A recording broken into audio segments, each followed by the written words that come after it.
Olá pessoal, vamos agora para a nossa aula 5 do nosso cursinho de Introdução à Programação Competitiva. E o tema da aula de hoje vai ser Introdução aos Grafos, que vão ser estruturas matemáticas bem legais, vocês vão ver, e o algoritmo de DFS, que vai ser o nosso primeiro algoritmo aí para percorrer grafos, sabe? Vamos lá. Qual é a motivação da gente criar essa nova estrutura matemática? Tipo, a gente já tem o conjunto, a gente já tem algumas coisas, fazer algumas coisas. E seguinte, para resolver problemas, de maneira geral, o que a gente quer fazer é abstrair o problema e tirar só, tipo, a parte fundamental dele. Então você não quer coisas mais complicadas e tal. Então por exemplo, se um técnico de um jogo de futebol vai traçar uma estratégia, ele não desenha cada jogador na mão, ele coloca uma bolinha com uma setinha mostrando para onde o jogador vai. Você quer simplificar problemas para poder resolver. Com frequência, um problema pode ser descrito de uma maneira bem simples, que vai ser elementos e as relações entre eles. E é nesse tipo de situação que a gente vai conseguir usar um grafo para representar esse negócio que vai resolver a nossa vida. Então, o exemplo canônico, inclusive o que motivou a teoria dos grafos, foi um mapa. Esse aqui é um mapa de BH e um pouquinho da região metropolitana. E o mapa é todo bagunçado, né? Imagina, tipo, como é que você representa esse negócio aqui em C++? Tipo, não tem como, assim. É um negócio colorido, com os índices, umas coisas todas bagunçadas e tal. Mas hoje em dia a gente não faz muito isso, que a gente tem aplicativo que faz isso pra gente. Mas quando você pega um mapa físico, fundamental, no fim das contas, essas cores e tal só servem para ajudar uma coisa, a te ajudar a ver uma coisa. O que você quer saber é, tipo, se tem como chegar do lugar X para o lugar Y. O quanto de distância tem do X ao Y, por onde passar e tudo mais. Então, um mapa, apesar de ser representado com esse negócio todo complicado, o que importa nele é um negócio muito mais fundamental, muito mais primal, assim. O que é? São lugares e as relações entre os lugares, que de maneira geral no mapa a gente vai pensar como estradas, por exemplo. Então, no fim das contas, a gente quer saber quais cidades estão ligadas por estradas, qual que é o tamanho dessas estradas e tudo mais. Então, com isso, a gente vai modelar com um grafo, que vai ser, em vez desse negócio todo bagunçado aqui, que é um mapa, a gente vai ter uma estrutura muito mais simples, que no caso aqui eu fiz com alguns pontos turísticos de BH. A gente tem, esse grafo é totalmente fictício, mas a ideia é mais ou menos essa. A gente vai ter pontos que vão ser chamados vértices, são esses pontinhos aqui, que são os elementos, e as relações entre eles, que vão ser chamadas arestas, que são esses risquinhos aqui. Então você pode pensar que, tipo, teria uma via da UFMG para o viaduto Santa Teresa e tudo mais, tem como, sabe, chegar do lugar X no lugar Y. Isso aqui é um exemplo totalmente fictício, mas a ideia é fundamentalmente essa. A gente vai ter elementos e risquinhos ligando esses elementos para mostrar alguma relação entre eles. E isso vai ajudar a gente muito a resolver o problema. Por exemplo, um caso aqui mais complicado inclusive, esse caso aqui de grafo com número e com seta a gente não vai ver na nossa aula de hoje, a gente vai focar mais naquele outro mais simples, mas assim, eles são essencialmente a mesma coisa, tipo, não muda muito.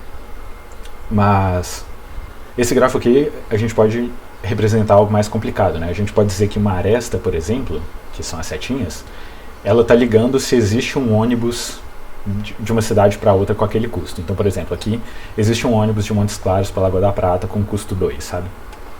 E qual que é a vantagem de a gente representar esse negócio de um jeito assim?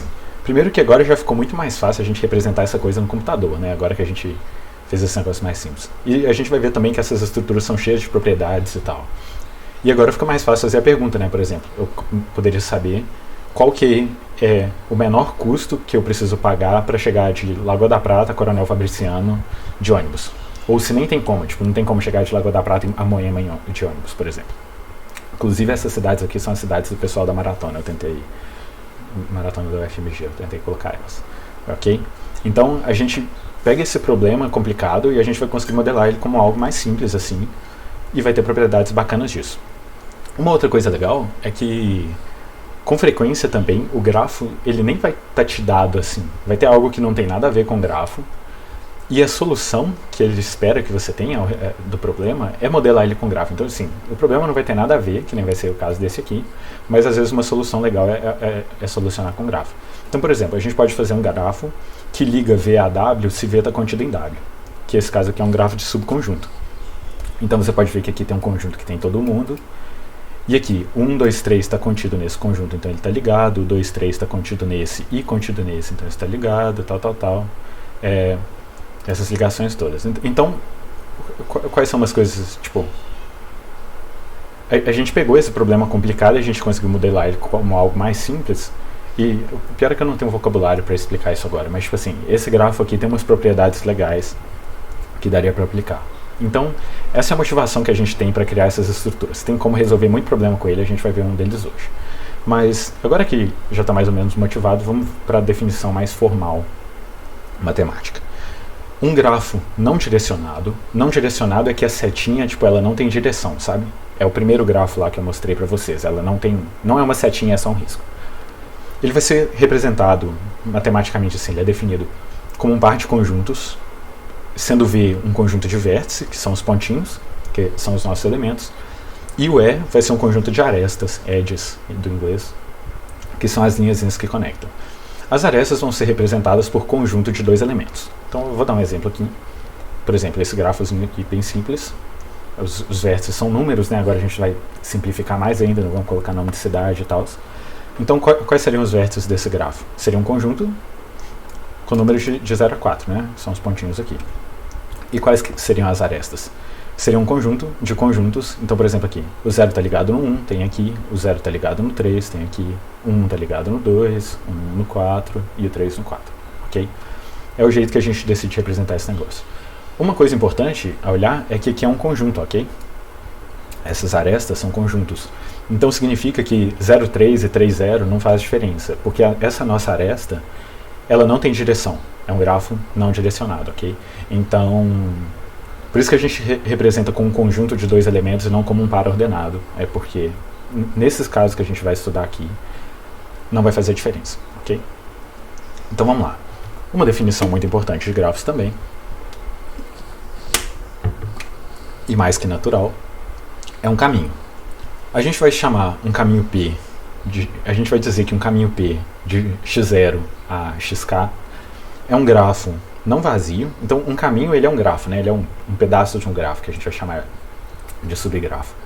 É um caminho que tem os vértices merados de x até k e com as arestas entre eles, né? A gente vai pensar nele na ordem assim, porque faz sentido seguir o caminho na ordem.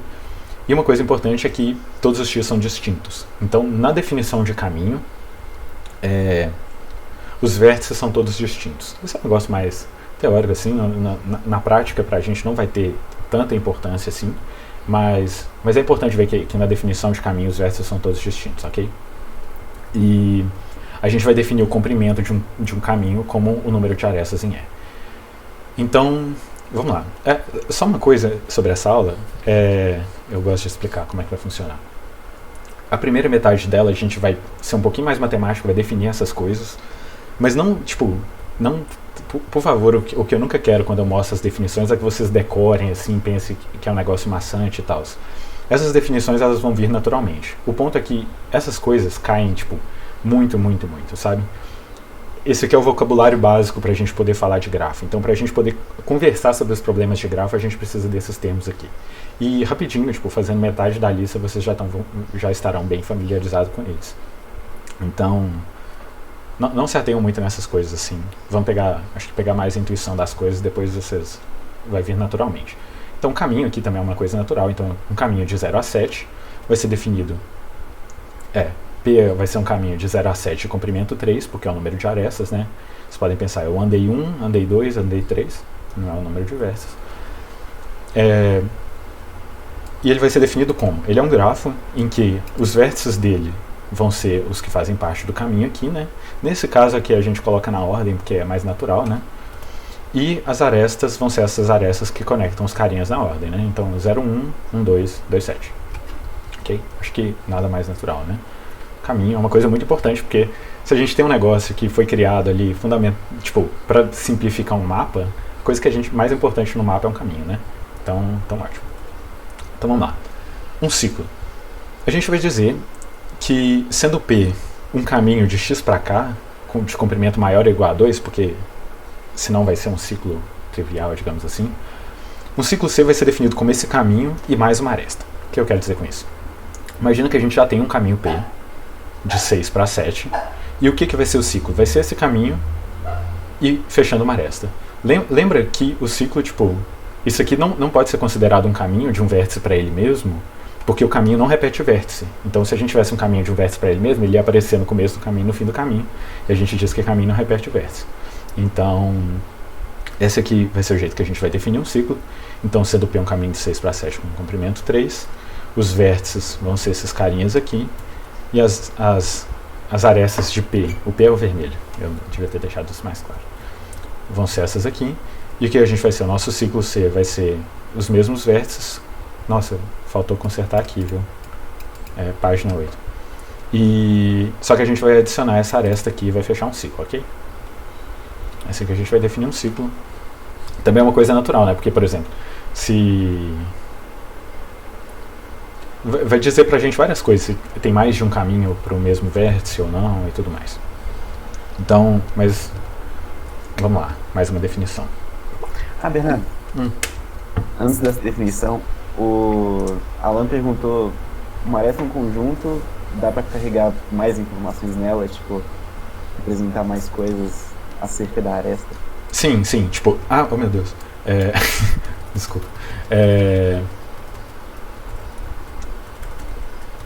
perdão, sim, tipo, tem outros grafos, que nem aqueles grafos que eu mostrei antes, que é o grafo direcionado, grafo com peso, grafo com múltiplas arestas, grafo com self-loop, tem de tudo, sabe? Mas essas coisas elas vêm mais naturalmente, algoritmicamente, do que matematicamente, sabe? Matematicamente, esse aqui é o cara mais importante, tipo, de longe. Esse mais simples assim. Mas sim, uma aresta pode ter muito mais coisa, pode ser o que você quiser, o céu é o limite. Mas quanto mais simples o grafo, mais propriedade a gente vai ter para trabalhar, digamos assim. Mais simples vão ser os algoritmos e tudo mais. Então a gente tenta ficar no negócio da simplicidade. E de maneira geral a gente vai ficar basicamente em grafos não direcionados e sem peso, grafo não direcionado e grafo direcionado com peso. Tipo, não... múltipla aresta, essas coisas não costuma ter, sabe? A gente costuma... É difícil ter um problema que precise de muita coisa assim, sabe? Mas pode, tipo, o céu é o limite. Ok. Mais ou menos, né? Só mais uma coisa importante para falar, que eu já estava esquecendo. Um grafo, percebam que a gente tem essa definição super formal dele aqui, que eu falei que é um conjunto de vértices, um conjunto de arestas e tal, mas é muito mais fácil ver as coisas pelo desenho, né? Mas o desenho, ele é só uma ferramenta que ajuda a gente a ver. Tipo, você desenhar um grafo de um jeito diferente não é outro grafo, sabe? Se ele tem os mesmos conjuntos de vértices de aresta, ele é o mesmo grafo. Você pode desenhar ele do jeito que você quiser, mudar a ordem e tudo mais, é a mesma coisa. Mas aí, se a gente desenhar ele bonitinho e tal, fica mais fácil ver as coisas, que nem ver o ciclo aqui e tal, ok?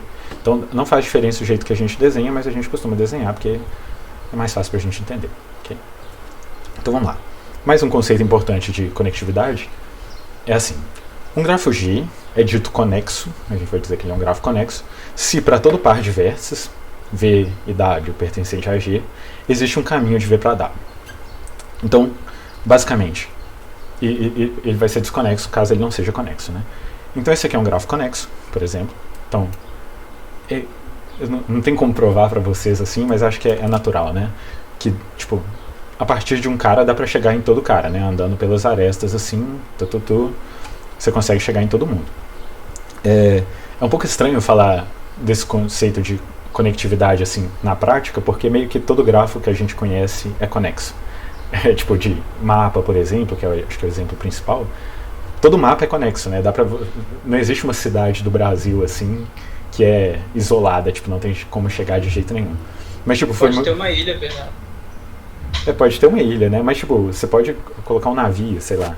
Uma ilha pode ser desconexa por estrada, por exemplo.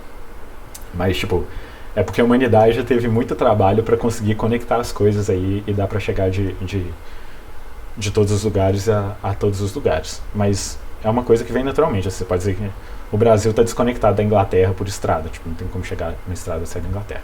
Então aqui o grafo desconexo vai ser essa coisa que aí é bem óbvio pra gente também, né? O 1 não importa por como ele ande aqui, ele não consegue chegar no 2, não tem um caminhozinho natural, né?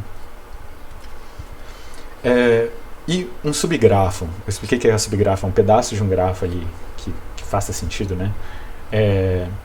G é um subgrafo conexo maximal de um grafo é chamado de componente conexo. Então, acho que isso é melhor explicado pelo desenho do que explicando formalmente, né? Então tem esses caras aqui, por exemplo, os vermelhos. Todo vermelho consegue chegar nele mesmo e eles não conseguem chegar em ninguém de fora.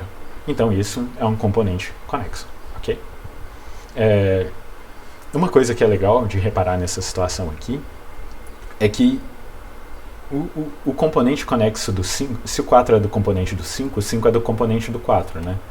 É uma relação, é simétrico isso, porque esses caminhos, o nosso grafo é não direcionado, então se a aresta vai, a aresta volta, tipo, é a mesma coisa. Então, se do x eu consigo chegar no y, o y consegue chegar no x, e ela também é transitiva, então tipo, o 9 chega no 4 e o 4 chega no 1, então o 9 também chega no 1, então esse negócio todo funciona e os componentes são bem definidos assim. Para quem for ver em discreta, eu acho, depois, isso aqui é uma relação total, relação de equivalência, relação de equivalência, ok?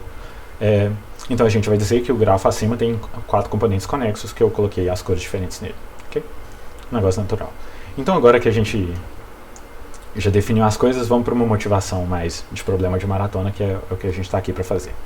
Esse problema chama Gincana e caiu na OBI de 2011.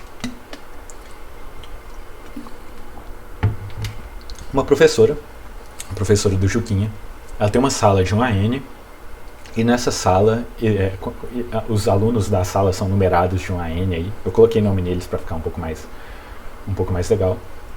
Mas a gente tem uma sala com alunos de 1 a N, e a gente vai ter M relações de amizade. O que é uma relação de amizade? A relação de amizade são 2 números que diz que o amigo I é amigo do J. E quando ele diz isso, ele também quer dizer que o J é amigo do I. Então a relação de amizade é simétrica, né? Se eu sou seu amigo, você é meu amigo. E o que a professora do Juquinha quer fazer é que ela quer separar a sala em times para poder fazer essa gincana dela. Mas o que ela não quer fazer, ela quer ter o máximo de time possível. Tipo, ela quer ter o máximo de time, senão você podia colocar a sala toda em um time só.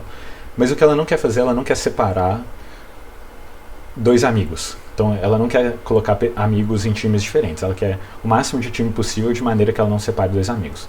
Então, um exemplo aqui, eu coloquei os nomezinhos na galera. Imagina que o 1 seja, então aqui o Carlos é amigo do André, o João é amigo do Flávio, e também é amigo do José, o Antônio é amigo da Isabela e tal. A gente tem essas relações de amizade. E eu acho que com esse desenho aqui fica claro que dá pra gente formar 4 times, né? Os grupinhos estão coloridos dessa maneira aqui. Ela pode separar esses 4 times, se ela cortar qualquer time no meio, ela vai estar partindo alguma amizade. E não tem por que colocar 2 coloridos diferentes juntos, né? Porque ela quer maximizar os times. Então, a solução para esse nosso problema, eu já vou dar a resposta de antemão assim, é justamente o número de componentes conexos, né? O máximo de times que dá para formar é o número de componentes conexos. Mas, ok, a gente sabe que é o número de componentes conexos, mas como é que a gente coda isso? Eu ainda não mostrei como fazer isso em grafos. Então esse é o nosso problema motivador, agora a gente vai ficar com isso na cabeça, como que a gente resolve esse problema. Então vamos lá. A primeira coisa que a gente tem que fazer para começar a resolver um problema de grafo é representar o grafo no computador, né? Acho que a maneira mais natural, pela forma que eu expliquei para vocês, assim, seria representar ele exatamente do jeito que a estrutura matemática é definida. Então, ter um set, um conjunto de arestas e um conjunto de vértices, e ficar mexendo com isso. Mas, esse não é o jeito mais legal pra gente. Tipo, tem várias formas de representar um grafo, várias mesmo. Hoje eu vou mostrar só uma delas. Mas o que a gente quer com a nossa representação é que ela facilite as coisas que a gente vai fazer, né? E o que a gente quer fazer, dadas as coisas que a gente vai querer fazer hoje, a representação mais útil para a gente vai ser a lista de adjacência, e no geral é a mais usada também, é a que é mais flexível e tal, é a mais legal, e eu vou explicar para vocês. Então vamos lá. qual que vai ser a ideia da lista de adjacência? A ideia vai ser, tipo, não vai ser exatamente a do conjunto matemático. O que a gente quer? É natural que eu queira saber, para cada cara, quais são os caras que eu consigo chegar, né? Tipo, de um mapa, assim. Se eu tô em Governador Valadares, eu quero saber quais cidades dá para eu chegar a partir de Governador Valadares diretamente, né? Tipo, porque quando eu estiver na próxima estrada, eu penso no problema de lá. Então, esses caras que estão ligados a mim por uma aresta, a gente dá um nome de vizinho, é um nome natural, né? Então, os caras que estão em volta de mim são os meus vizinhos, e o meu número de vizinhos é o meu grau. Então, nesse caso aqui, por exemplo, o 0 tem 3 vizinhos, que é o 1, o 4 e o 5. Então, se ele tem 3 vizinhos, o grau dele é 3. O 1 tem o 0 e o 5, então o grau dele é 2. O 6 não tem ninguém, o grau dele é 0 e tal. Então, essa é a ideia de vizinho e grau. E é uma coisa que essa questão do quem são os meus vizinhos é justamente o que a gente gostaria de saber para o que a gente vai fazer hoje, sabe? Então a ideia da nossa lista de adjacência vai ter a ver com isso. Como é que a gente vai representar os nossos vizinhos, então? A gente vai usar um vector de int para guardar os vizinhos de cada vértice. Desse jeito a gente consegue representar o grafo em odd vértices mais arestas de memória. Então, por exemplo, aqui, o que a gente vai ter? A gente vai criar esse vetor aqui com todos os vértices. Na posição 0 a gente vai guardar os vizinhos do 0, que é o 1, o 4 e o 5. Na posição 1, os vizinhos do 1, que é o 0 e o 5. Meu cachorro tá latindo, né? Puxa. Nossa. Problemas das aulas online. Nossa, aí é complicado. Tá. Gente, eu vou ter que parar aqui, só um minuto. Desculpa aí pela like, gente. Ela é bonitinha, mas late. Ok, então o que eu tava falando a gente pode usar uma pergunta, Bernardo. Pode fazer. Qual a utilidade de um grafo desconexo? A utilidade de um grafo desconexo? Acho que a utilidade, no geral, assim, os problemas vêm da forma, tipo, você precisa saber que ele é desconexo, sabe? Então uma coisa legal que você poderia querer saber, assim. Vamos dizer que eu estou no arquipélago, então tanto de ilha, estou, sei lá, nas Ilhas Galápagos, por exemplo, e eu sou o prefeito das Ilhas Galápagos e eu quero construir as pontes. Eu gostaria de saber quais ilhas já conseguem chegar umas nas outras, tipo, já tem algumas pontes. Eu gostaria de saber quais estão desconexas ou não, para poder conectar elas, sabe? Então, esse é um exemplo, assim. Tipo, esses problemas é um pouco abstrato, assim, explicar depois, mas, tipo, muita coisa pode ser modelada com grafos, sabe? Mas acho que agora eu não devo entrar muito nisso, porque acho que é um pouco mais difícil de ver. Mas à medida que você for acostumando a mexer com eles, tipo, é uma ferramenta muito poderosa e vários problemas desse tipo aparecem, sim. Mas é uma ótima pergunta. Acho que eles costumam vir mais da maneira, tipo, se ele é conexo ou não, sabe? Ok. Show? Então, essa vai ser a maneira que a gente vai representar, né? Um vector com esses elementozinhos aqui, vai representar o negócio. Então, agora que a gente já tem um jeito de...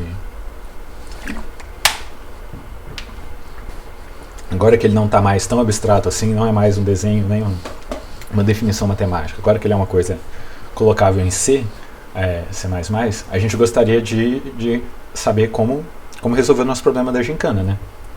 Então vamos lá. Qual que vai ser o jeito? O jeito de resolver ele vai ser a partir do algoritmo de DFS, que a motivação dele é a seguinte. É útil saber para cada vértice se existe um caminho de um vértice para o outro, né? É mais que natural. Então, no caso das cidades, no caso lá do grupinho de amizade, se eu estou no mesmo grupo de amizade da pessoa X ou Y e tal, é legal saber isso. Dessa necessidade de saber de quem eu consigo chegar a partir de quem, vai aparecer o nosso primeiro algoritmo para percorrer grafo, que é a Depth First Search, que é a DFS, ou busca em profundidade em português. Ok?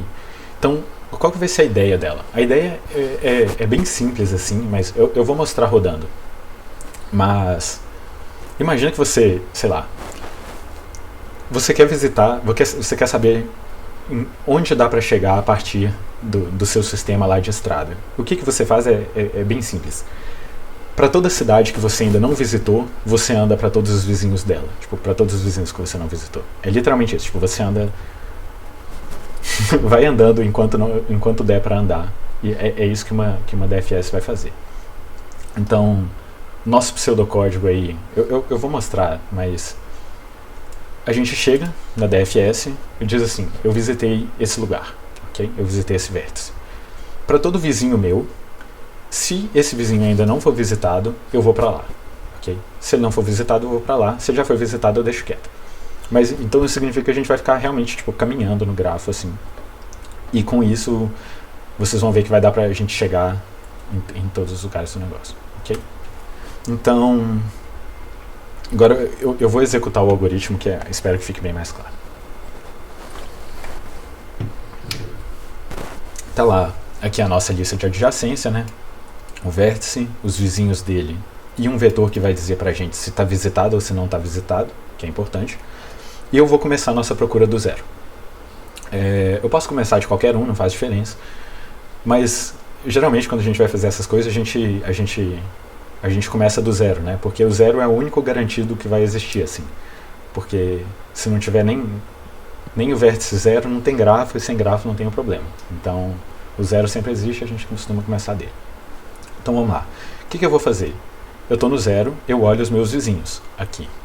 Fiquem reparando que eu vou mexer. Então, olho o meu primeiro vizinho, que é o 1, eu ando nele. Porque o 1 não foi visitado, não tinha sido visitado, agora eu marco 1 como visitado. E vou pra lá, ok? Agora eu tô no 1, o que eu vou fazer? Eu tento andar pro meu primeiro vizinho, mas o meu primeiro vizinho é o 0, e o 0 já foi visitado. Então, eu ando pra lá, já foi visitado, então, tipo, eu olho pra lá, mas ele já foi visitado, então eu não vou. Eu vou pro próximo vizinho, que aqui na listinha é o 2. Então, eu ando pro 2, vou pra lá, o 2 não foi visitado, marco ele como visitado. Essa setinha aqui, gente, a DFS tipo, ela não guarda o caminho, viu? Mas o motivo de eu estar colocando essa setinha aqui é para mostrar quem me chamou. Acho que mais pra frente vai ficar mais claro assim. Mas é para mostrar de onde eu vim, que é para quando acabar você saber para onde voltar, ok? Mas, então eu vou pro 2.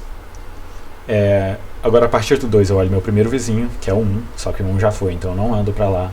Agora eu olho o próximo vizinho, que é o 3. O 3 ainda não foi, vou para lá. Aí do 3, mesmo negócio. Olho pro 2, meu primeiro vizinho. Eu já fui pro 2, não ando. Agora, olha o que aconteceu. Acabaram os vizinhos do 3, né? Então, lá na nossa execução, tipo, ele sai do algoritmo. Só que o que tinha acontecido é que os outros caras aqui estavam esperando, né? O 2, por exemplo, estava pausado aqui, deixou terminar o 3. Então agora que o 3 terminou, a gente vai voltar pro cara que chamou o 3, que é o 2, e vamos continuar a busca. Então, 3 acabou, marquei ele de pretinho aqui, porque acabou. Voltamos pro 2 e a gente continua a procura. Então a gente já tinha olhado o 3, agora o próximo vizinho é o 5. Não tinha sido visitado, vamos para ele. Agora do 5, a gente olha o primeiro vizinho, que é o 0. E agora, algo legal aí. Meio de spoiler aí pra lista. A gente achou um ciclo, né? A gente achou um ciclo ao visitar, ao olhar um cara que já tinha sido visitado e que não foi o cara que me chamou, né? Porque o ciclo não pode ter tamanho, tem que ter tamanho maior do que 2. Então aí, de certa maneira, DFS pode encontrar ciclo. Então, uma coisa legal para se olhar. Então vamos lá. O 0, a gente não consegue andar para ele, porque ele já foi olhado, o 1 já foi olhado, o 2 já foi olhado. Então visitamos todo mundo do 5, voltamos pro 2. O 2 também aqui, por coincidência, ele já estava nos finalmente, né? Já tinha visitado todo mundo, então acabou, vai pro 1. O 1, a gente olha, ele estava pausado no 2, agora olha o próximo vizinho, que é o 5, já foi visitado, então acabou o 1 também. Então o 0, ele estava pausado lá no comecinho. Inclusive, gente, desculpa, eu tinha que ter falado na hora. Reparem aqui que o 5, o caminho que encontrou ele foi a partir do 2, foi um caminho de tamanho 3 aqui, em vez de ser um caminho de tamanho 1 aqui do lado. Então, engraçado, a DFS ela não é boa para encontrar a menor distância, né? Porque a gente fica andando meio bêbado assim pelos negócios. Na verdade, a gente fica andando baseado na ordem aqui dos vizinhos. Então a DFS não é boa para encontrar a distância. A gente vai ver na próxima aula e na seguinte algoritmos de grafo feitos para encontrar a distância mínima, né? A distância mínima. Mas a DFS não é bacana para esse propósito, que ela anda meio bêbada pelas coisas. Então, ok. Agora o 0 estava pausado aí no negócio, a gente olha o 4 não tinha sido visitado, o 4 olha para o 0, já foi visitado, acaba o 4, voltamos, agora o 0 vai para o último cara aqui, o vizinho dele do lado aqui foi o último cara a ser visitado, então a gente não olha e acabou nossa DFS. Ok? Então o que acontece, depois que a gente faz isso, a gente visita exatamente os caras do componente conexo, né? Porque se tivesse um caminho para o cara, a DFS teria achado. A gente sempre consegue achar o caminho para o DFS. Então, que a gente não conseguiu visitar esses carinhas aqui que estão fora, visitamos o nosso componente inteiro. Então, tá tranquilo, gente? Eu não sei se eu fui um pouco rápido. Alguma dúvida? Pode perguntar. A simulação ficou muito bonita, Bernardo. Parabéns. Obrigado. Deu trabalho. Proporcionando. Ok, então. Se vocês tiverem dúvidas, sintam-se à vontade de mandar para o chat, qualquer coisa, o pessoal me fala. Não precisa falar no microfone se não quiser. Ok. Então, como é que a gente vai implementar esse negócio? Esse aqui é até engraçado, porque é exatamente igual ao pseudocódigo. A DFS é bem simples. O que a gente faz? Primeiro aqui, eu coloquei o número máximo de vértices que a gente vai ter, tipo, esse número obviamente depende do problema, assim, mas o motivo de eu declarar ele aí em cima é porque a DFS é uma função, né? Então a gente vai precisar de um negócio aqui fora da main. Então seria legal se o grafo tivesse definido global também, né? Porque senão tem que ficar mandando por referência, ninguém quer fazer isso. A gente define global e já inicializa ele com um tamanho grande o suficiente para a gente não preocupar. Mas você pode dar resize depois e tal. Então vai ter um grafo, que é a nossa lista de adjacência, né? Um vector de int. E o nosso vetor de visitados aqui de bool, sim ou não, foi ou não visitado. Então, a DFS do vértice V vai ser o quê? A gente chega, fala assim, visitei esse vértice. E eu olho para todo vizinho meu, para todo... Aqui, né, não sei se vocês lembram do alto, mas ele é um inteiro aqui. Para todo vértice W pertencente à lista de adjacência do V, ou seja, está na lista de adjacência do V, é o vizinho do V, então para todo vizinho do V, eu olho. Se esse cara não foi visitado, eu vou para ele. Ok? É só isso que a DFS faz. Então aí, 3 linhas de código basicamente. Ok? Então, esse é um algoritmo curioso, assim, porque ele é muito simples e, ao mesmo tempo, muito complicado, eu acho, que é muito poderoso essa DFS. Então, você vai ver em algoritmos de grafo, muito mais complicados, muito mais.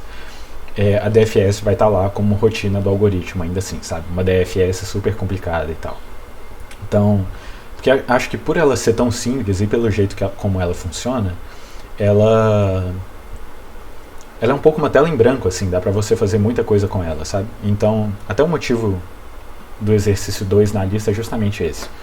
Pelo amor de Deus, não copiem DFS, não copiem, programem isso aqui toda vez, são 3 linhas, que é muito importante que vocês entendam ela, porque ela não é um algoritmo que a gente chama de caixa preta, assim. O algoritmo caixa preta é um algoritmo que você copia lá da biblioteca e coloca e pronto. Porque não tem que modificar nada, ele já é super tunadinho, assim, não tem como modificar muita coisa. Agora, a DFS não, a DFS é toda vez você tem que fazer alguma coisa diferente no meio para poder resolver o problema e tal. Hoje eu tive que fazer isso no Codeforces, então é um negócio realmente muito útil. Mas é isso, assim, não vejam ela como um negócio caixa preta. Então, agora que a gente tem isso, bora resolver o problema. Inclusive... o link não está funcionando. Pode mandar aí, por favor?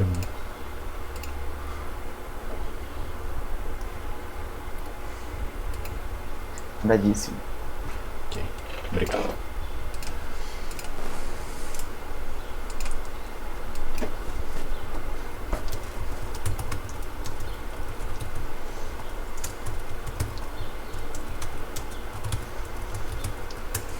Quando eu tava aprendendo os algoritmos de grafo, tinha DFS e BFS, que é o que vai ser da próxima aula, né? Eu sempre usava DFS porque eu acho muito bonitinho, tipo, 3 linhas recursivas e faz tudo isso. Faz tudo. É bem legal mesmo. Então vamos lá. A entrada desse código é dada da seguinte maneira. Ele te dá N, que é o número de alunos, depois ele te dá M, que é o número de relações de amizade, e depois tem M linhas, então aqui uma linha, aqui tem 6 linhas, que vai ser um par, dizendo assim, 1 é amigo do 6, o 6 é amigo do 4, o 5 é amigo do 2, tal. Ok? Acho que não tem muito segredo, né? Então, vamos lá. Primeiro a gente tem que receber a entrada. Nossa, tá frio, minha mão tá meio frio, sei lá. Tá difícil de digitar. Tá. Então a gente pega o N e o M, e o que a gente faz? Ele falou que vai ter M linhas, né? Então a gente faz um loop que roda M vezes.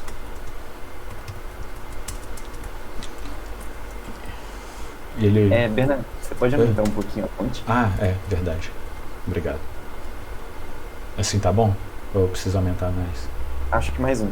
Mais um fechou. Assim tá ótimo. Tá. Aí, okay. Ótimo isso. Tá, então ele chamou de IJ, né? Deixa eu chamar de IJ também, melhor. Tá. Então vai ter 2 amigos, o amigo I e o amigo J.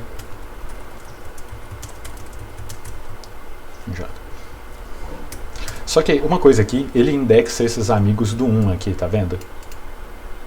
Eles começam do 1, a gente não gosta de contar do 1, então a gente diminui isso aqui em 1, vai dar na mesma. Ok? Então a gente vai adicionar esses caras no grafo, mas primeiro eu preciso criar o grafo, né? Então a gente vai definir esse grafo nosso globalmente, porque a DFS vai ficar fora, a gente não quer ficar mandando por referência, eu já falei, né? Então, vamos lá. Vai ser um vector de vector int g tamanho max. Qual que é o max da nossa questão? É 10⁻³.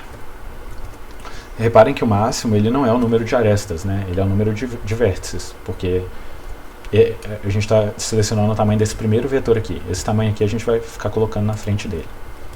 Okay. Então, bora lá. Agora a gente tem uma relação de amizade e a gente quer colocar no nosso grafo. Então, a gente diz primeiro que o I é amigo do J, então na lista de adjacência do I eu coloco o J. Só que o nosso grafo ele é não direcionado, né? Então se o I é amigo do J, o J também é amigo do I. Então na lista de adjacência do J eu vou colocar o I, ok? Então nos amigos do J eu coloco o I, nos amigos do I eu coloco o J, tá? Acho que isso é muito segredo, né? Então, ok. Agora, como é que eu vou fazer?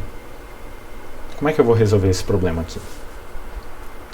Eu vou começar do zero, por exemplo, e eu rodo uma DFS nele para achar todos os amigos do zero, ok? Isso vai ser um time. A gente vai ter achado um time. Agora a gente olha assim, a gente vai andando nos outros alunos. Se esse cara já foi visitado, significa que ele já tem time, a gente não vai olhar. Agora, se ele não foi visitado, a gente vai passar e tentar achar o time dele. Então a gente vai rodar uma DFS para esse cara. Então o que a gente vai fazer? A gente primeiro vai começar o nosso número de times, vai ser a nossa resposta, igual a 0. A gente vai fazer o seguinte, para cada aluno,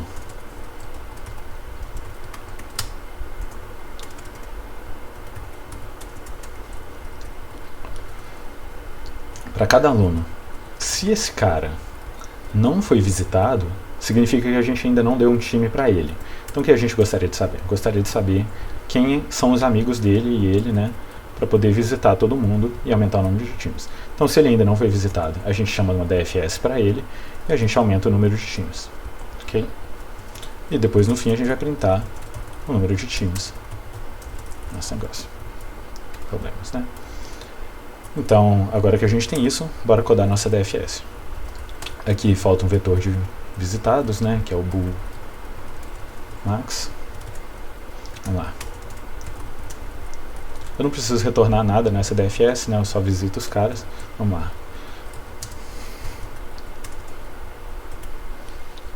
chegamos num vértice, o que é a primeira coisa que a gente faz? A gente diz que ele foi visitado, né? Visitamos o V, a gente faz assim, para cada vizinho W de V, o que esse auto aqui faz, para quem não estava na primeira aula, é ele basicamente vai ser a coisa que está aqui dentro, sabe?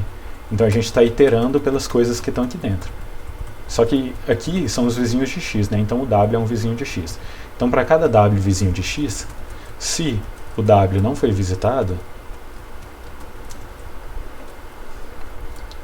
eu ando. No caso, o vizinho de V, né?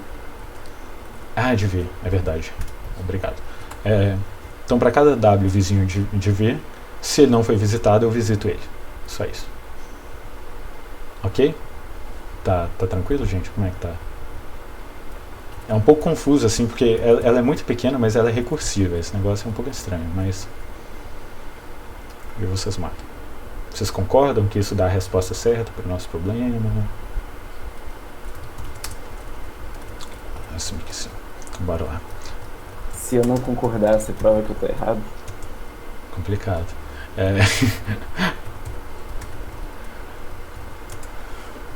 Talvez. Depende da não concordada. Então esse grafo aqui... Se der AC, então eu tô errado, né? É verdade, prova por AC. Então, deu certo pro Sample, né? Então, logicamente, se dá certo pro Sample, vai dar certo em todo... mentira. Ok, então... Bora lá, né? Deu certo pro Sample. Vamos mandar o nosso códigozinho.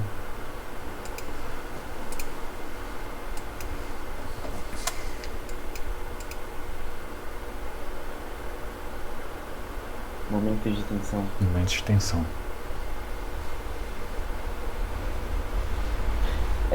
Bernardo. Oi? Enquanto carrega uma pergunta do Luiz, não daria pra fazer com matriz? A lista de adjacência? Tipo, uma matriz de adjacência? Colocar as relações na matriz, tipo... Dá. Se U é vizinho de V na matriz. Sim, exatamente. Então, essa é uma outra maneira de representar grafo. Tipo, a ideia do Luiz é basicamente a seguinte, gente. A gente vai ter na linha, imagina que é tipo, a matriz é tipo, sei lá, produto cartesiano dos negócios. Então a gente vai ter linhas aqui, vai ter todos os alunos e na coluna também. Então quando tiver ela vai ser 0 se eles não forem amigos e vai ser 1 se eles forem amigos, por exemplo. Isso também funciona. Mas o ponto é o seguinte, lembra que a gente falou lá de complexidade de espaço? Porque o que acontece na nossa é que a gente vai ter um lugarzinho para cada vértice e depois a gente vai ter um lugarzinho para cada vizinho desse vértice. Então a gente vai gastar vértices mais arestas de espaço. Agora pensa que você tem uma matriz. Se eu te der um grafo que tenha 10 a quinta caras, ele tem 10 a quinta alunos, por exemplo, você não consegue representar ele numa matriz. A matriz vai ter tamanho 10 elevado a 10, que não cabe na memória, sabe? Dos GERDs normais. Por sinal, o que está acontecendo aqui? Que loucura. Tá. Essa matriz não cabe na memória, sabe? Então, a matriz funciona, mas tem esse problema. E um outro problema também é o seguinte. Eu não mostrei isso, mas a complexidade da DFS, ela é O de vértices mais arestas. Porque eu entro em cada vértice uma vez e eu olho cada aresta uma vez, basicamente. 2 vezes cada aresta, né? Mas dá na mesma. Passou. Uhul. Eu já tinha pegado outro link. Show. Mas se você tiver uma matriz de adjacência, você não consegue saber a priori para quais vizinhos você pode andar. Porque você, tipo, são os vizinhos que tem 1, mas você só consegue saber que é 1 ou 0 quando você vai para lá. Então o que acontece é que você vai ter que andar por vários vizinhos que na verdade não são seus vizinhos, sabe? Você tenta chegar num cara que não é seu amigo. Então a complexidade ficaria maior também, ficar percorrendo dessa maneira, sabe? Mas existem alguns algoritmos, alguns problemas, na verdade, que usam sim a representação de matriz em grafo, sabe? Inclusive tem problema na lista que a matriz é uma representação melhor para fazer alguns tipos de pergunta. Mas, no geral, o que quebra ela é custo maior para olhar os vizinhos e a complexidade bem maior de espaço, sabe? Mas funciona, tipo, é a mesma coisa. Se você fizer uma DFS com matriz, vai rodar normalmente, só vai demorar mais, ok? Mas ótima ideia que você teve. Um show aqui, amém, e o negócio. Por sinal, aqui eu coloquei -1, eu falei que ia ser -1, foi, tá. Então, show, né? Então vamos pular para a próxima parte da aula. Aqui eu vou apresentar mais um conceitozinho de grafos e a gente vai resolver um problema com isso. Um grafo conexo acíclico... Oi? O Paulo tem uma pergunta. Pode falar. Pode falar.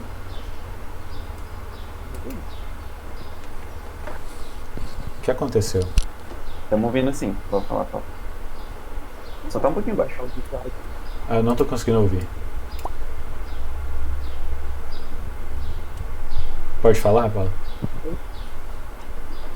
Tem como você voltar um pouco? Pera, tem como o quê? Voltar os slides um pouco? Tem sim. Até onde, mais ou menos? Um pouco mais. Pode ser. Ok. Tá vendo o zero? Vamos supor que a gente está querendo saber a profundidade máxima dele. A gente vai percorrer os seus vizinhos, obviamente, né? Primeiro 1, depois o 4. Mas percorrendo 1, a gente já vai se deparar com 5. E depois que ele percorrer a profundidade do 1 e do 4, ele vai ter que verificar a profundidade do 5. Só que ao percorrer 1, a gente já se deparou com a profundidade do 5. Nesse algoritmo tem algo que, digamos assim, guarda que a gente já percorreu a profundidade do 5 e que não é necessário a gente fazer isso de novo, porque a gente já tem essa informação? A profundidade eu não entendi o que você quer dizer, mas a gente já olhou o 5, tem esse vetor de visitados aqui, ok? A gente marca assim, eu visitei o 5. Então quando a gente olha, a gente só anda para um vértice se eu não tiver visitado ele ainda, ok? Entendi. Entendeu? Mas é exatamente o que você estava perguntando? Sim. Não, certinho então. Então, porque você está certo, se a gente não marcasse esse tipo de coisa aqui, a gente ia entrar em loop infinito, né? Esse cara chamava esse cara chamava esse, ficava para sempre. Então o que a gente faz, a gente marca que já visitou e não tem esse problema, ok? Show. Deixa eu perguntar. E o ponto de profundidade é justamente o ponto da próxima questão, né? A gente vai ver profundidade, mas é um negócio mais específico. Mas justo. Acho que em grafo com ciclo não faz sentido falar de profundidade, eu acho. Não sei. Mas ok. Então vamos lá. Um grafo conexo sem ciclos, acíclico, né, que a gente chama, é chamado árvore. Esse é o único gráfico especial que eu vou dar o nome, né? Tipo, eu mostrei ciclo e caminho, mas a gente não pensa neles como grafos, geralmente. Mas... porque a árvore, assim, ela é tipo a rainha dos grafos, certamente, sabe? Inclusive, uma coisa que eu já falei várias vezes nas aulas, agora, acho que fechando o ciclo aí, o set e o map são implementados em árvores. A gente vai ter uma outra aula, imagino que vai ter uma outra aula antes da aula 10, de uma estrutura que é com árvore também, tipo... Na computação, a árvore é muito comum. É um negócio muito útil. E tem, tipo, muito problemas com elas. Tipo, eu resolvi um problema de árvore hoje no CF. Então é importante, sabe? E essas coisas vão vir naturalmente. Então, vai ser esse gráfico conexo sem ciclos. E a gente costuma desenhar ele dessa maneira aqui. Eu já disse que desenhar, o jeito que a gente desenha não importa. Mas ela faz um pouco mais de sentido ser representada dessa maneira, que você pode pensar que é uma árvore de cabeça para baixo, sabe? Então... Nós vamos ver por que assim, mas a gente costuma desenhar ela desse jeitinho aqui. Reparem que não tem ciclo, né? Nada fecha aqui, não tem nenhuma bolinha. Ok? E ele é conexo. Eu consigo chegar de todo mundo em todo mundo, não tem nenhum pedaço solto. Ok? Então vamos lá. Em uma árvore, os vértices que tem grau 1, eu já expliquei o que é grau, é o número de vizinhos, são chamados folhas. Acho que agora faz um pouco mais sentido porque é chamado de árvore, né? Uma árvore de cabeça para baixo. Então... esses caras aqui, eles têm grau 1, então são as folhas, e esses outros caras, eles têm grau maior do que 1, né? Aqui, 2, por exemplo, tem 3 vizinhos e tal. Ok? A gente chama esses caras de folha. Acho que também é natural, né? A gente não vai usar esse conceito de folha, mas ele cai muito, muito, muito, e esses termos de gráfico que eu estou apresentando hoje, assim, pode ser um pouco de muita coisa, mas eles são tipo vocabulário básico e as questões meio que assumem que você sabe isso, sabe? Então é importante realmente entender o que significa. Então vamos lá. Uma outra coisa legal de árvore que dá para fazer é que a gente pode escolher um vértice especial e chamar ele de raiz. Então pode ser qualquer vértice, você vai basicamente pegar ele, tipo, imagina que você pega ele e puxa para cima, e o ponto é que esse vértice vai dar a noção pra gente de pais e filhos, basicamente. Então nesse caso aqui, a gente está dizendo que o vértice é a raiz, o zero é a raiz da nossa árvore, né? Então se as folhas ficam embaixo, a raiz fica em cima, naturalmente. E o que eu fiz aqui é que eu colori da mesma cor os caras que são filhos do mesmo vértice. Então, por exemplo, o 6, o 7 e o 8 são filhos do 3, o 3 é filho do 1, o 1 e o 2 são filhos do 0, o 4 e o 5 são filhos do 2, o 9 é filho do 4 e o 10 e o 11 são filhos do 9. Então, basicamente o meu pai é o cara que está mais perto da raiz do que eu, sabe? E que está conectado comigo por uma aresta. Então aí uma coisa importante de árvore é essa relação de parentesco que ela vai dar pra gente. Okay? Inclusive, isso é uma coisa legal de pensar na DFS, porque quando a gente for fazer uma DFS, a gente sempre pensa que a gente está chamando a DFS da raiz. Lembra que qualquer vértice pode ser a raiz, viu? A gente só, tipo, o 2 podia ser uma raiz, é só puxar ele assim. E o cara que vai me chamar na DFS vai ser justamente o meu pai. Então é algo legal de se pensar. Ok? E mais uma coisa aqui, eu quis essa aula... Eu quis que essa aula fosse um pouquinho mais matemática assim, nas coisas, porque depois vai ser só algorítmico. E eu trouxe essas afirmações equivalentes aqui por 2 motivos. Primeiro, para dar umas propriedades para vocês pensarem de grafos. Eu acho que é legal se convencer depois de que isso é verdade. As coisas não são totalmente naturais, mas acho que é legal ter um entendimento maior matemático de como é que a coisa funciona. E outro motivo é o seguinte. De maneira geral, é comum nas questões ele não dizer assim, é te dado um grafo que é uma árvore. Ele usa várias afirmações que são equivalentes, que todas significam que o grafo é uma árvore, mas tipo, não dizendo explicitamente, sabe? Então vou mostrar essas aqui. Primeira afirmação, G é uma árvore, ok, sem problemas. G é um grafo conexo acíclico. É a mesma coisa, foi o jeito que a gente definiu a árvore, né? Então nada mais natural que seja a mesma coisa. Agora uma outra coisa aqui. G é um grafo conexo e o número de arestas é igual ao número de vértices menos 1. Esse é um pouco mais difícil de ver assim, mas acho que o jeito de pensar é por indução. Quem conhece indução, pensa assim, você tem a árvore mais básica de todas, que é uma árvore que só tem um vértice. Ela é só um pontinho assim. Essa equação é verdade, né? Ela tem um vértice menos 1 é 0, não tem nenhuma aresta, então a equação é verdade. O que você faz é você sempre conecta um novo vértice nessa árvore. Então, conecta um novo vértice e uma nova aresta. Então você adiciona 1 a cada lado da equação. Então se você adiciona 1 em cada lado da equação, essa equação é válida. E eu acho que é natural ver que colocando um vértice e uma aresta de cada vez, você sempre vai produzir uma árvore, né? Então, essa coisa é a mesma coisa. Inclusive, com frequência, quando ele te diz que o grafo é uma árvore, ele nem te diz quantas arestas vai ter. Ele já assume que você sabe que são n menos 1 arestas, se o grafo tem n vértices. Okay? Outra coisa que é o mesmo negócio. G é um grafo tal que, para todo par de vértices V e W dele, então para todo cara, existe exatamente um caminho de V para W. Então, essa é uma propriedade interessante. Existe exatamente um caminho. A primeira coisa que a gente pode pensar é a árvore é um grafo conexo e acíclico, né? Primeiro ele é conexo, então existe um caminho de cada um. Então esse grafo aqui que a gente está olhando, ele é certamente conexo, né? Se existe um caminho, ele é conexo para todo mundo. Agora a gente tem que pensar por que esse cara não tem ciclos.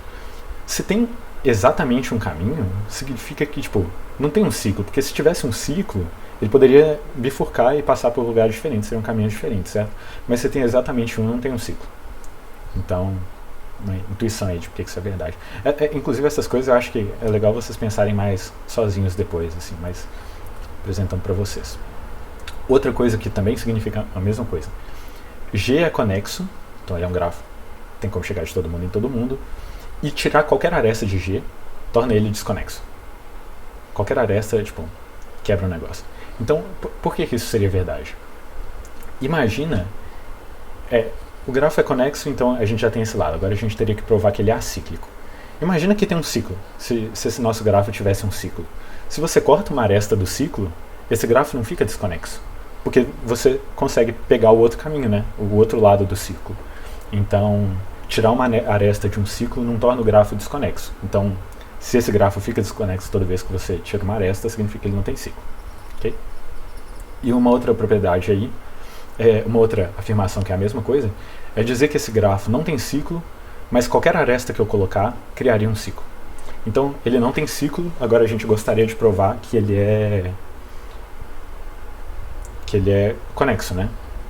Então, se eu adiciono uma aresta e crio um ciclo, significa que já tinha um caminho desse vértice para o outro. Então, para qualquer vértice, já tinha um caminho entre os dois. Então, significa que ele é conexo, e já disse pra gente que esse grafo é acíclico, então ele é uma árvore. Okay? Não sei se ficou meio confuso assim explicar sem imagem e tal, mas acho legal vocês pensarem nessas coisas. Inclusive, o propósito da lista assim é vocês serem obrigados a pensar nessas propriedades dos grafos para resolver. Assim, tipo, essa lista não é muito algorítmica, então é legal tomar esse tempo para entender como é que esses negócios funcionam. Acho que são coisas legais aí para saber.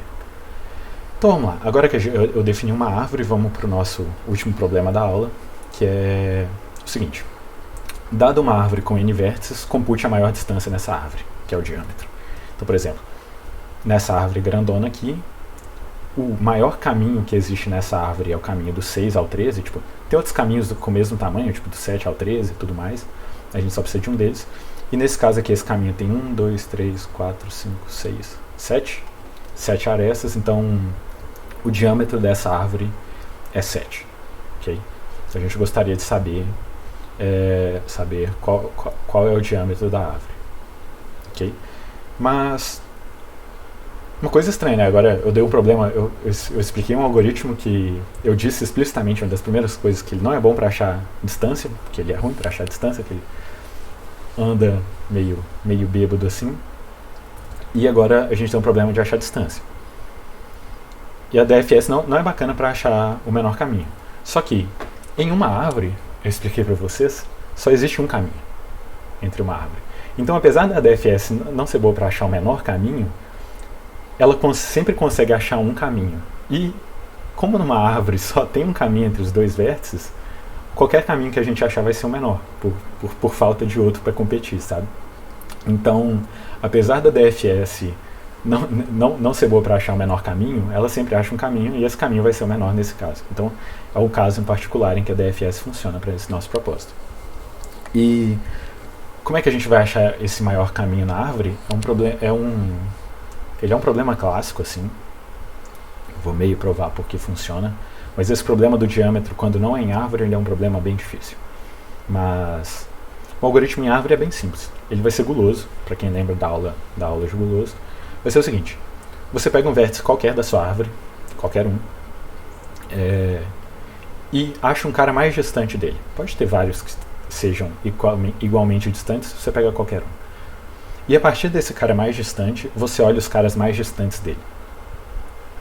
O cara mais distante que a gente achar vai ser, tipo, a distância do cara mais distante vai ser o diâmetro da árvore. Agora, explicando, vai fazer mais sentido.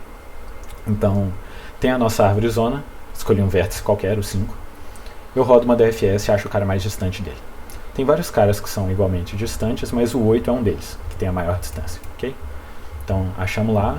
Por sinal, a DFS não colore o caminho assim, gente. Eu só coloco isso aqui para ficar mais fácil de visualizar. Então, o 8 é o cara mais distante, então a gente pega o 8 e agora roda a DFS de novo e acha a maior distância. Essa maior distância é o nosso diâmetro. Okay?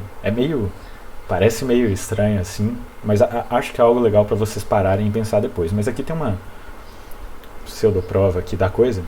Como a gente pode ver isso mais fácil, por que isso é verdade, por que isso acha de fato o diâmetro, é o seguinte. Imagina que eu peguei essa árvore aqui, agora desenhar grafo eu posso desenhar do jeito que eu quiser, ele é o mesmo grafo. Em vez de desenhar daquele jeito, eu vou desenhar o diâmetro na horizontal, o diâmetro são assim. A árvore certamente tem um diâmetro, né, primeiramente, ela tem caminho, então ela tem um maior caminho. Ok. a gente pegou um vértice qualquer, no caso a gente pegou o 5. Eu acho que é natural ver que a gente vai conseguir achar uma das pontas do caminho. Se não uma das pontas, a gente vai achar uns vértices equivalentes às pontas, tipo o 6 e o 7 que estão na mesma. Porque se a gente não achasse as pontas, significa que a gente estaria pegando um cara que estaria mais distante e na verdade o diâmetro seria maior do que ele é, sabe? A gente acharia uma contradição. Então, desse primeiro negócio aqui, a gente achou as pontas ou uns vértices equivalentes às pontas. E depois que a gente chegou numa ponta, batata, né? Chegou numa ponta, o cara mais distante da ponta vai ser a outra ponta. Então, é por isso que esse negócio é verdade. Nada formal a prova, mas é legal se debruçarem um pouco nisso, assim. Esse é um problema bem, tipo, ele é mais específico, mas ele caiu na UBI nossa, na final da UBI nossa, ano passado. E é legal saber, sabe? E agora eu vou resolver ele. Outro motivo de eu ter colocado esse problema é justamente para vocês não verem a DFS como um algoritmo caixa preta. Tipo, manda para mim, por favor, Amanda. Porque... Manda sim, Bernardo. Eu dei aquele algoritmo todo prontinho para vocês, mas agora a gente vai ter que mexer no meio da DFS para conseguir resolver esse nosso problema, né? Porque a DFS não é para ser vista como um negócio engessado. Vamos lá. Uma pergunta do Alan. É assim que você acha a cadeia principal de um composto orgânico? Eu não sei o que é a cadeia principal de um composto orgânico. Mas se o composto orgânico for uma árvore e a cadeia principal for a maior distância, sim. Existe uma certa curiosidade que diversas coisas da química, principalmente orgânica, assim, tem muita relação com grafos e faz todo sentido, né? Na real, a molécula acho que é uma outra coisa que a gente pode pensar aí, que é bem representada por um grafo. Então, ok, esse problema aqui está em inglês, mas ele está pedindo para computar o diâmetro. Então, vamos lá. Aqui, ele dá primeiramente o tamanho da árvore, o número de vértices dela, e ele nem diz qual que é o número de arestas, tá vendo? Porque o número de arestas da árvore é n-1. Expliquei para vocês. Então... mas talvez um outro comentário.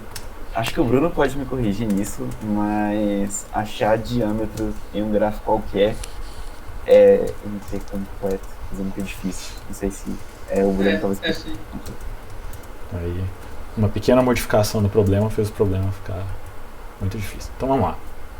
O que ele faz pra gente? Ele dá o tamanho da árvore, n, depois ele dá as arestas. São n-1 arestas. Cada linha ele vai dar 2 vértices, dizendo que um vértice está conectado no outro. É indexado do 1, então a gente subtrai 1 aqui, né, para fazer a nossa vida mais fácil. E mesmo esquema de antes, né?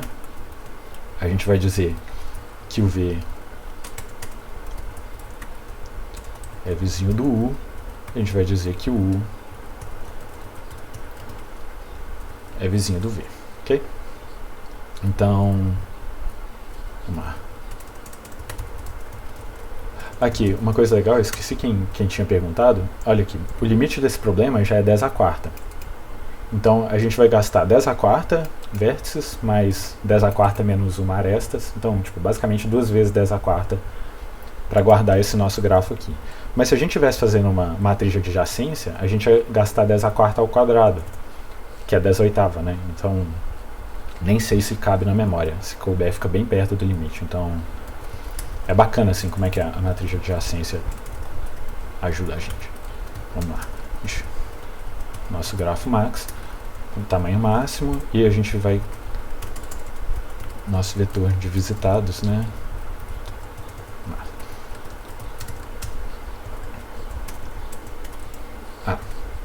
Tá, então essa DFS nossa aqui... nossa, vai ser mais legal do que isso dessa vez. Tá. Show. Legal. Vamos modificar a nossa DFS. Não vamos ter mais um vetor de visitados. O que a gente vai fazer?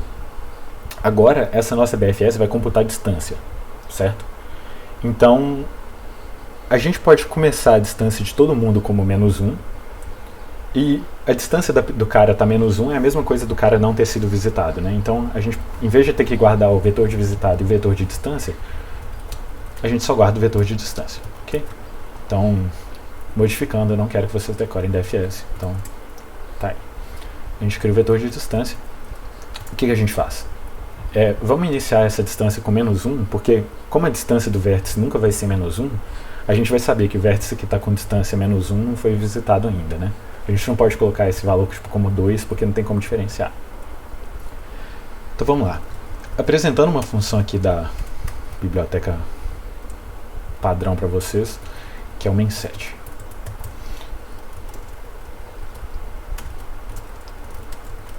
Isso aqui é bem legal. O que acontece? Basicamente o que essa função faz aqui, para todas as posições de dist, seta ela como menos 1. Tipo, dist, valor, tamanho. Aqui a gente só usa esse size off porque não tem que ficar fazendo conta. Só que o que é o negócio? Como é que isso aqui funciona? Para isso aqui funcionar, esse valor aqui, todos os bytes dele tem que ser iguais. Então de 8 em 8 ele tem que ser igual. Tipo, isso aqui vocês não precisam decorar, mas é uma coisa, eventualmente eu teria que ensinar, é um momento legal para fazer. Então, no menos 1, se eu não me engano, ele é tudo 1, o jeito que ele é representado. Então, o menos 1 é um dos valores que dá pra gente usar main7. E qual que é a vantagem de usar main7 ao invés de fazer um for e ir andando, colocando todo mundo como menos 1? Em ordem de complexidade, essas coisas são a mesma, mas na prática o main7 é bem mais rápido, sabe? A constante dele é bem menor, porque ele faz isso, sei lá, de um jeito mais legal. Então, um pouco mais básico.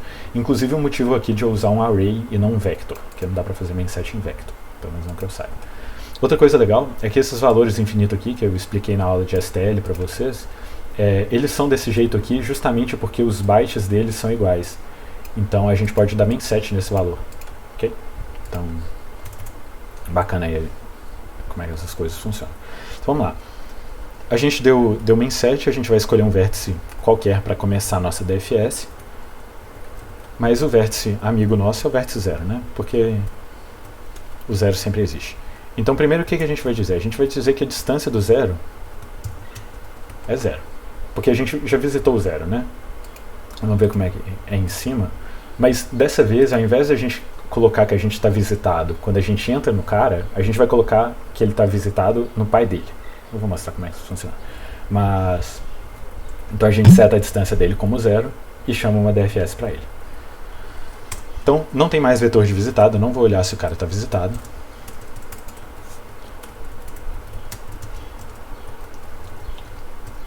Chamei de W na outra vez, né? Vou ser consistente. Para todo vizinho W meu, se a distância dele for menos 1, então, ou seja, se a distância dele for menos 1 significa que ele não foi visitado, o que eu vou fazer?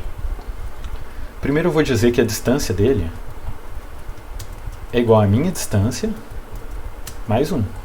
Você concorda? Porque, vamos dizer que eu fosse o 0. A distância do 0 é 0. Qual que é a distância dos vizinhos do 0? Vai ser a distância do 0 mais 1, porque você passou por uma aresta, certo?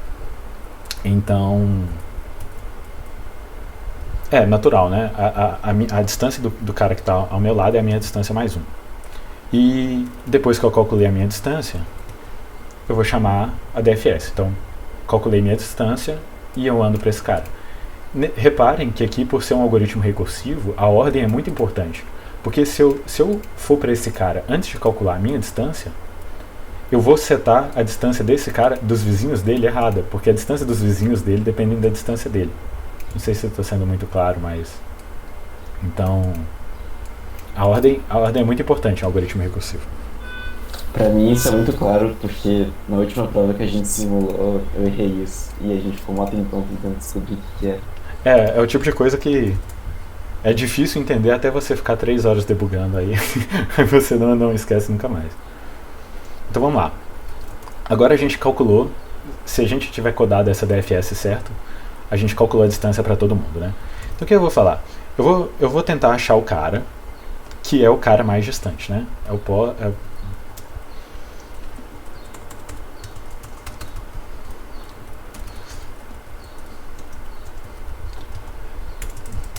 Vou tentar achar o cara mais distante, porque não era isso que a gente fazia. A gente pegou um vértice qualquer, que no nosso caso aqui foi o 0, a gente olha a distância dele para todo mundo.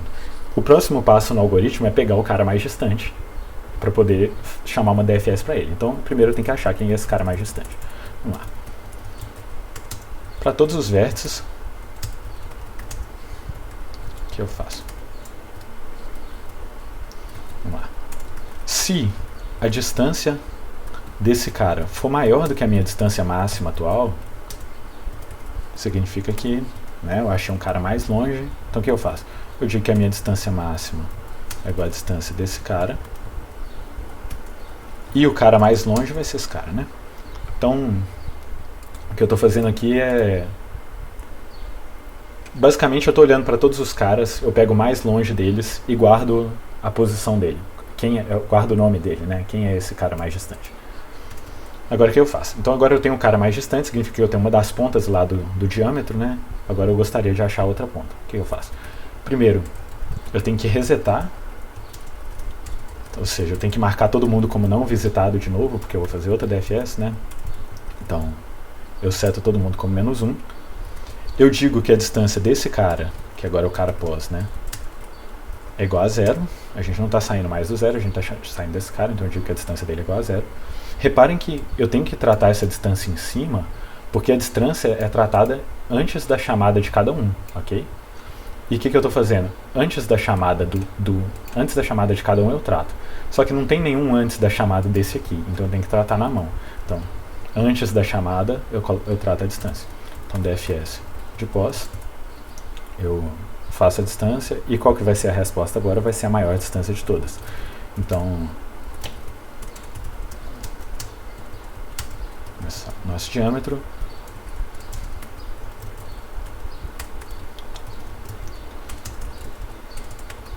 vai ser o diâmetro, vai ser o máximo.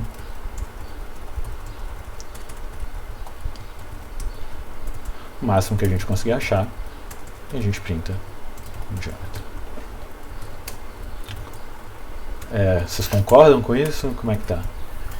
Tem uma dúvida do Vitor, se a gente não poderia guardar esses máximos já na própria DFS.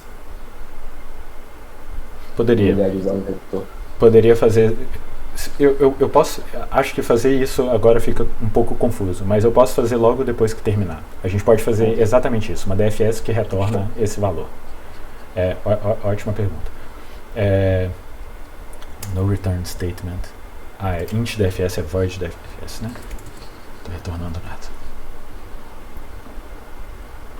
Meu Deus, eu mutei o headphone. Tá.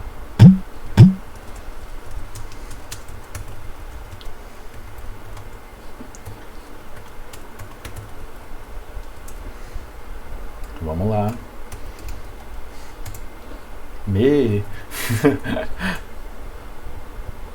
Deu errado.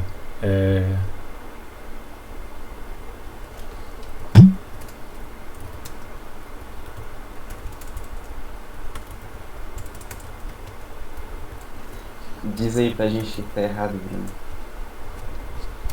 Pera. Eu tô vendo só de podcast aqui, velho. Pera, só um minutinho, gente. Que vergonha. Absurdo. Se a distância I for maior do que a distância max...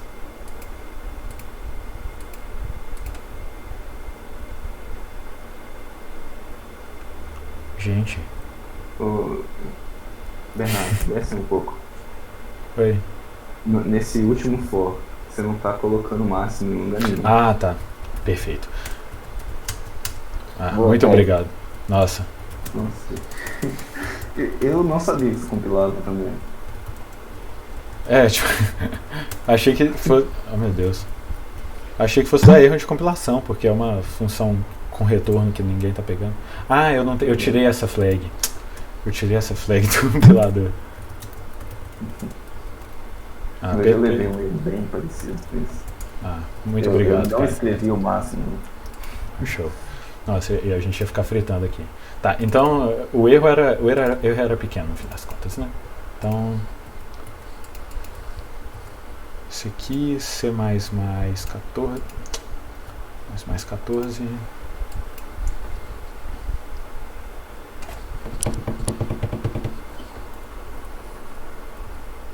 Rodando. Passou. Show. Ótimo. Por isso que é bom ter mais gente no time. Por isso que é mais bom ter mais gente no time. E aqui eu coloquei o código linkado, porque não tinha por que colocar ele no negócio. E é isso, gente. Agora tem a lista. A lista acho que tá bem bacana. Ela é um pouco mais matemática, assim. Tipo, não fritem na lista, sabe? Tipo, não... Não tentem fazer nenhum algoritmo muito complicado e tal. A coisa tá... Pensem em grau de vértice, pensem em conectividade, pensem em número de aresta, número de vértice, e isso vai ser o suficiente para resolver a lista, sabe? Aqui uma playlistzinha de introdução aos grafos do PIC, do BMAP, e essa é uma aula aqui que ela é bem mais complicada, mas eles têm uma outra prova de por que o diâmetro é verdadeiro, tipo, ele foi mais formal, assim, acho que aos 22 minutos, algo do tipo. Então tá lá, se você quiser ver uma prova mais formal disso. E é isso. Alguma dúvida? Acho que é isso. Até mais.